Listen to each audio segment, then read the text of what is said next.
love fall. Not only is it a great excuse to wear all the sweaters that I currently have in my closet and everyone tells me I have way too many of, but fall is also the season that I fell in love with writing. And today I wanted to take a bit of time and talk about the story that made me fall hard for writing. That sounded really cheesy.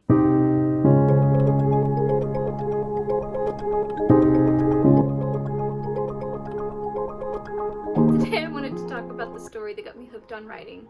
The story that I currently call Project Neona, title subject to change. It's a story that I have been working on since 2002-ish?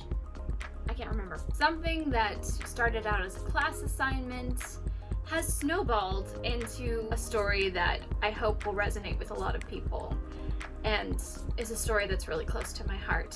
So as I've said in a video before, when I was in 7th grade, I had a writing assignment in my language arts class. It was to write an original fairy tale. It had to be 20 pages long, at least. We went through all of the common tropes of fairy tales. The hero's journey, how a quest is usually involved, and forgive me if I don't remember all the details because this is working on like 20 years. Man, I feel old. My teacher, as an added incentive, said that there was a class record for the longest story that had ever been turned in his class. I want to say that that record was like 74 pages. I really can't remember the exact number. You'd think I would. I beat the record, which, I mean, it was nuts. I actually called in sick to school to stay home and write it. It was the secretary in my school, when she found out, it was a very small middle school, when she found that out, she's like, "You weren't really sick," and I was like, "Yeah, I wasn't really sick."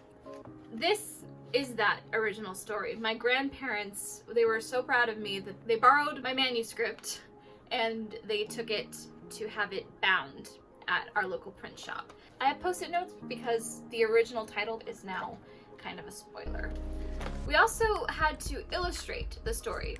Our teacher was really awesome because we didn't have to draw all the pictures ourselves. We could find clip art, we could have somebody else do it for us. He wasn't really that picky about it. Even I kind of took advantage of that because I could not draw a castle to save my life. And so my mom had found this castle picture and then she kind of filled it in a bit because our printer really sucked at the time. So I've said before that drawing really has a prominent place in my writing process, and from the beginning when I got this assignment, that was true.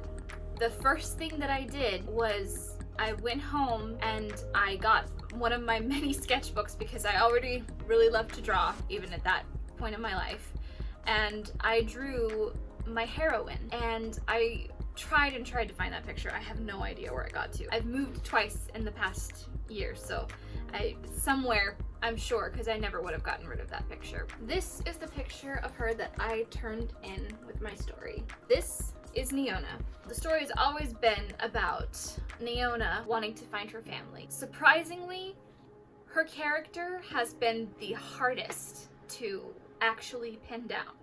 At that time, I really didn't want to admit that anything was wrong with it. I thought it was ready for publishing, honestly. I tried editing it, and I tried sending it off to a publisher. I never heard back. And really, it's no wonder looking back on it now, because it was such a bare bones plot. I haven't actually sat down and read it. I've been too scared to. Have you guys ever encountered that where you're too scared to go back and read your old writing? Because that is a problem that I have. Anyway, this sat on the shelf. When I was about high school age, I realized that there was something wrong. Neona was a heroine that I didn't root for. She wasn't a character that had any of the attributes that I really admire. She was very passive. She didn't actually make things happen in her story. Again, it started with a drawing, and I couldn't find this drawing either. I had a sketchbook and I randomly started drawing a girl that bore a striking resemblance to Neona, but the difference was she looked kind of angry and she looked like her life was hard, and she had a purpose. I started really thinking about what would make her like that. In my first version, Neona, she's poor, but she's also kind of sheltered. She doesn't really have to deal with a lot of suffering and pain. In the story, as it was, there is a lot of suffering and pain going on around her, but she was kind of cut off from that. Whenever I rewrote it, I put her smack dab in the center of it. Instead of being just a peasant and an orphan, she is now a servant who sees injustice every day, not just for her, but also for the people around her. And she went from being a very passive person to being a person who will step in and will speak up, and that will get her into trouble a lot. But even this version, I thought I was closer to where it would be ready for publishing. This version actually ended up being like pretty short too. Even in this version, it was really hard to characterize Neona, the protagonist of my story. I ended up giving a really compelling character arc to a side character. I was really proud of it, and you know, the growth that character went through. And I remember reading this to a couple kids that I was babysitting one time, and this little girl said, well, I don't think you should have had that character do that. That should have been Neona towards the end of the book. And I was like, well, but that character, you know, that they needed to do that. And she was like, but it's her story. I knew she was right in the back of my mind, but the conflict was like, you know, I can't do that. I worked so hard on that character arc. So I ended up putting this away as well and just kind of let it be for a while. I never really gave up rewriting it. In fact, I'd always kind of hoped that this would be the first story that I ever published, but it didn't happen. Then If the Slipper Fits came along and I got wrapped up in that story, then I went back to this one and I realized there's a phrase in the writing community that says kill your darlings. The character arc that I really, really liked in this version had to go. And Neona had to be more of a force to be reckoned with in her own story. And she had to be the one that was driving it. And granted, in this version that I wrote 10 years ago, Neona was. She made things happen in her story. She was decisive. She, you know, took control of her own destiny. At least wanted to take control of her own destiny. But it ended up that the most pivotal and most important moments, she didn't really have much to do.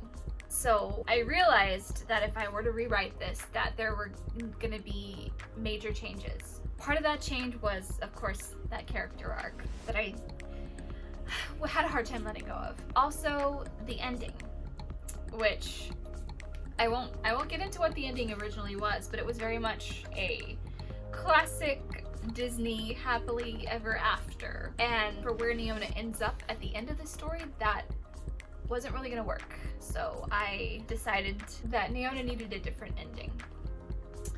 And I also realized in the course of all of this that even though the title it came up with way back in middle school was really cool, it gave away the whole story. I also had a prologue both in this version and in this version that basically gave away everything. If you didn't know how it was gonna end, then you weren't really paying attention. I realized that I really wanted to take away that prologue and feed bits of it to the reader as it goes along. So my hope for Project Neona is that I can finally nail my protagonist and that she will finally be able to tell her story and be the dynamic character that I always wanted her to be.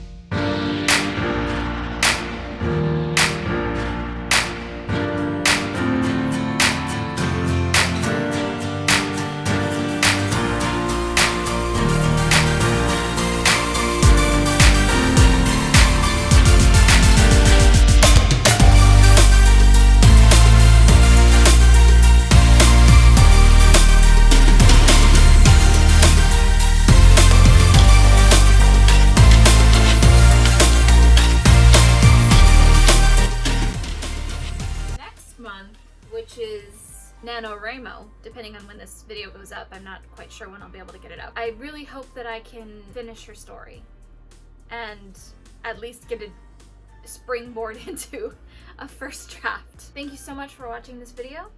Please give it a thumbs up and subscribe if you'd like to have more nerdy videos about writing and about my current projects. My book, If the Slipper Fits, is currently on sale on Amazon. I will link down below. If you'd like to support me on Patreon, I will be sharing an excerpt of my current version of Project Neona. It's only $1. I only have one Patreon tier currently. Hopefully I can expand that to give you guys some more benefits if you'd like to support what I'm doing here. All my goals are on my Patreon page, and one of those goals includes releasing a version of If the Slipper Fits that is illustrated. If that is something that you guys would be interested in, then please check out my Patreon below. And thank you so much for watching. I'll see you in the next video. Bye.